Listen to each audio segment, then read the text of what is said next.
Okay, तो अभी हम पढ़ेंगे reserve ports in Unix programming, Unix socket programming. तो reserve ports are well known ports that are typically assigned to services और protocols. Reserve ports क्या है? जब हम आईपी प्रोटोकॉल यूज़ करते हैं, जब टीसीपी प्रोटोकॉल सूट के अंदर, जब नेटवर्क लेयर के अंदर जब हम आईपी प्रोटोकॉल यूज़ करते हैं, तो इसके साथ आईपी के साथ अपन पोर्ट नंबर भी यूज़ किया करते हैं। तो उन पोर्ट नंबर को बोलते हैं रिजर्व। वो पोर्ट नंबर कुछ होते हैं जनरल पर्पस पोर्ट नंबर होते हैं एंड कुछ रिजर्व पोर्ट नंबर होते हैं। तो अभी आज हम रिजर्व पोर्ट नंबर के बारे में बात करेंगे। रिजर्व पोर्ट नंबर्स क्या है? ये वेल नोन पोर्ट नंबर है जो कि किसी सर्विस को या किसी प्रोटोकॉल को असाइन किया जाता है। जैसे कि आईपी है, एंड आईपी के अंदर फिर टीसीपी प्रोटोकॉल सूट के अंदर अलग अलग प्रोटोकॉल्स है। जैसे कि एफटीपी है, यहाँ पे है, जैसे कि एफटीपी है, एसएसएच है, एसएमटीपी, ये सारे प्रोटोकॉल्स है। इन सारे प्रोटोकॉल्स को ये पोर्ट नंबर असाइन किए हुए हैं। तो इन पोर्ट नंबर को यूज़ करके हम ये प्रोटोकॉल्स एक्सेस कर सकते हैं। तो रिजर्व पोर्ट्स क्या है? They are well known ports that are assigned to specific services और प्रोटोकॉल्स। ये स्पेसिफिक सर्विसेज या प्रोटोकॉल्स को असाइन किए हुए नंबर से या ये पोर्ट नंबर से। These ports range from 0 to 1023। Now these ports जो रिजर्व होंगे पोर्ट्स, वो वाले 0 से 1023 तक रहेंगे, 0 से 1023 तक रहेंगे। एंड जो 1023 से 1023 से 16 सॉरी 63535 1023 से 65535 वाले जो है वो जनरल पर्पस यूज़ के लिए होंगे। एंड जो 100 से 103 तक होंगे वो होंगे रिजर्व पोर्ट। ये इनको कौन असाइन करता है, कौन मैनेज करता है? Internet assign numbers authority, IANA, आयना इंटरनेट असाइन नंबर्स अथॉरिटी इनको मैनेज करती है, इन पोर्ट्स को, रिजर्व पोर्ट्स को। एंड क्योंकि ये रिजर्व पोर्ट्स है तो इनको प्रिविलेज परमिशंस के साथ ही अपन यूज़ कर सकते हैं। यानी कि अगर आपके पास किसी सिस्टम की रूट परमिशन है या एडमिनिस्ट्रेटिव परमिशन है, जैसे कि विंडोज़ के अंदर अपन जब मेन विंडोज़ फोल्डर के अंदर जाएंगे, सी ड्राइव के अंदर विंडोज़ फोल्डर में जाएंगे, तो हमें उसकी फाइल एक्सेस करने के लिए, डील करने के लिए अपने पास रूट की परमिशन चाहिए होंगी। वैसे ही अगर आपके पास रूट परमिशन है, एडमिनिस्ट्रेटिव प्रिविलेज है, तो ही आप इनको यूज़ कर सकते हैं। इसीलिए एंड जो 0 से 1023 तक है, इन्हीं के ऊपर हमें ये प्रिविलेज्ड परमिशंस चाहिए होंगी। क्योंकि जनरल पर्पस के लिए तो 1023 लगाकर 65535 वाले पोर्ट्स अवेलेबल है जनरल पर्पस के लिए। उनके लिए अपने को प्रिविलेज की जरूरत नहीं होगी। तो इनको बाइंड करने के लिए, इनको यूज़ करने के लिए अपने को रूट परमिशन चाहिए होंगी। फिर इसके मेन की पॉइंट्स क्या है? Range. Reserve ports range from 1023 ये तो हमने पहले देख लिया है। Access control only processors with elevated privileges, यानी कि जिनके पास अच्छी प्रिविलेज है, जिनके पास परमिशंस है, वही उसको यूज़ कर सकते हैं। ट्रस्टेड सर्विसेज ही इनको यूज़ कर सकती है बाइंड करने के लिए। या अपन ऐसे भी बोल सकते हैं, सिंपल देखा जाए तो तीन चीज़ें याद रखना है। पहली चीज़, इसकी रेंज क्या है 0 से 1023 तक। सेकंड, इसका एक्सेस कौन कर सकता है? वही जो जिसके पास रूट एक्सेस है या एडमिनिस्ट्रेटिव एक्सेस है। तीसरा, इसका पर्पस क्या है? इसका पर्पस है कि client and pre defined for specific services. ये क्या है? ये किसी स्पेसिफिक सर्विस के लिए प्री डिफाइंड होते हैं। जैसे कि एफटीपी के लिए या इस सर्विस के लिए ये वाले पोर्ट्स प्री डिफाइंड है, यानी कि इस पोर्ट्स को यूज़ करके अपन फाइल ट्रांसफर ही कर सकेंगे। तो ये फाइल ट्रांसफर हो है, ये अपन इनको यूज़ करके ही कर सकेंगे। तो स्पेसिफिक सर्विस के लिए ये ऑलरेडी रिजर्व्ड है, प्री डिफाइंड है। नाउ कुछ एग्जांपल्स रिजर्व पोर्ट्स के लिए।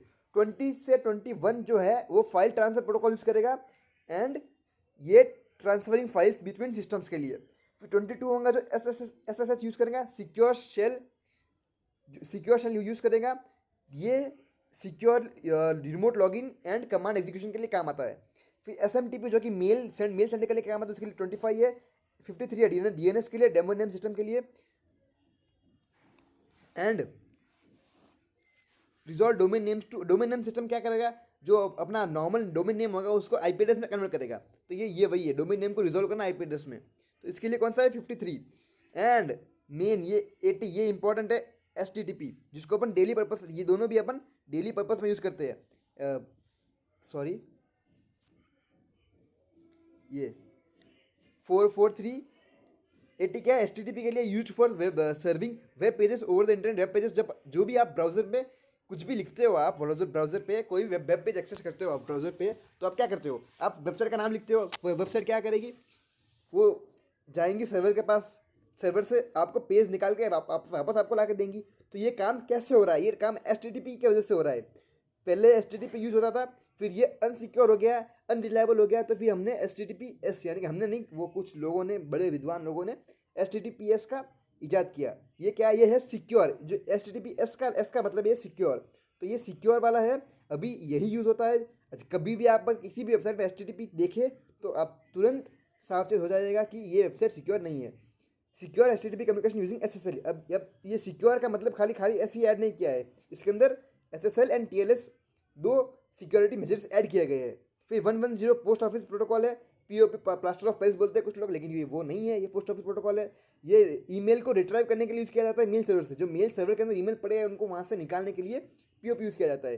फिर इंटरनेट मैसेज एक्सेस प्रोटोकॉल 143, जिसको कोई लोग आई लव यू बोलते हैं 143, तो ये वो नहीं है, ये है internet message protocol, internet message access protocol, यानी कि मेल को एक्सेस करने के लिए। अब देखिए इनको ऊपर ऐसा याद कर सकते हैं, जो SMTP है ये होता है मेल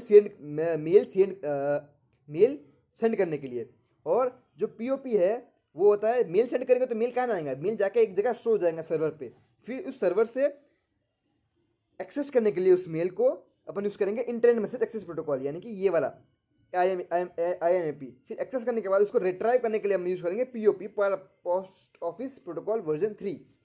तो इन सब के पोर्ट्स याद करने अपन को 2021 का है, file FTP for transferring file, 22 SSH secure shell used for remote logging and command execution, SMTP 25 simple mail transfer protocol used for sending mail, 53 domain name system and resolve domain name to IP addresses, 80 HTTP used for serving web pages over the internet के ऊपर web page सर्व करने के लिए, 443 HTTPS secure HTTP communication using SSL and TLS, 110 POP 3 यानी कि post office protocol 3 use for retrieving emails from a mail server, 143 IMAP internet message access protocol use for accessing email messages, 161 and 162 simple mail transfer protocol use for network management. अभी इसकी importance क्या है Unix के अंदर, standardisation ensures consistency is in how services are accessed, यानी कि ये इन्होंने क्या किया है, ये जो इंटरनेट असाइन नंबर अथॉरिटी है, इन्होंने क्या किया है, इन पोर्ट्स को स्टैंडर्डाइज कर दिया है। स्टैंडर्डाइज का मतलब क्या है कि इस पर्टिकुलर सर्विस के लिए हम यही पोर्ट यूज़ करेंगे, ये स्टैंडर्ड बन गया है अभी। तो इसके लिए क्या हुआ, यहाँ पे हमें आसान हो गया कि भाई किस सर्विस को कैसे एक्सेस करना है, ये आसान हो गया, तो स्टैंडर्डाइजेशन हो गया है। सिक्योरिटी क्यों, क्योंकि इन पोर्ट्स को, जो रिजर्व पोर्ट्स है, इनको खाली प्रिविलेज्ड लोग या एडमिनिस्ट्रेटिव सर्विस या रूट सर्विस वाले लोग ही यूज़ कर सकते हैं, तो इसमें क्या है, सिक्योरिटी ज़्यादा है। Restricting access to privileged ports, it prevents unauthorized malicious programs from impersonating critical services. Interoperability मतलब क्योंकि ये ग्लोबल स्टैंडर्ड्स के अकॉर्डिंग ही बने हुए हैं, तो इनके बीच डिफरेंट सिस्टम्स के साथ अपन यूज़ कर सकते हैं इसको, इन पोर्ट्स को। जैसे कि अगर आप मैक यूज़ कर सकते हो, वहाँ से आप कोई गूगल को एक्सेस करने की कोशिश करोगे तो गूगल आपको वहाँ से भी मिलेगा, आपको गूगल आपको एंड्रॉइड में भी मिलेगा, गूगल आपको विंडोज़ में भी मिलेगा, हर जगह मिलेगा अगर आप सर्च करोगे तो। इसका प्रैक्टिकल यूजेज क्या है, when developing a client server application the server typically binds to a reserve port allowing clients to connect without ambiguity. For example, a web server will listen on port 80 for HTTP request और 443 for HTTPS। ये हमने देखा था अभी। इसका मतलब क्या है, आप ब्राउज़र से रिक्वेस्ट भेज रहे हो सर्वर को, ये ब्राउज़र है, ये सर्वर है, सर्वर ब्राउज़र, आप यहाँ से रिक्वेस्ट भेज रहे हो, तो रिक्वेस्ट किसके थ्रू जाएंगी, ये HTTP के थ्रू ये जाएंगी रिक्वेस्ट, ठीक है। तो ये वही है, 80 का पोर्ट यूज़ करेंगे HTTP के लिए एंड 1443 का पोर्ट को यूज़ करेंगे HTTPS के लिए। Notes for programmer. Now how are they different from non reserved ports, क्योंकि ये रिजर्व्ड है, ये नॉन रिजर्व्ड पोर्ट से डिफरेंट कैसे है। फर्स्ट थिंग, ये किस रेंज में है, 0 से 1023 तक की रेंज में है। ओके, तो नॉन नॉन रिजर्व पोर्ट्स क्या होंगे, 1023 से 65535 इस रेंज में होंगे non zero. First difference. Second difference, इसको यूज़ करने के लिए हमें रूट परमिशन चाहिए होंगी। यहाँ पे रूट परमिशन है ना, रूट परमिशन या एडमिनिस्ट्रेटिव परमिशन चाहिए होंगी। जबकि नॉन रिजर्व पोर्ट्स को यूज़ करने के लिए अपने जो जनरल पर्पज है उनके लिए कोई परमिशन की जरूरत नहीं है, कोई भी यूज़ कर सकता है।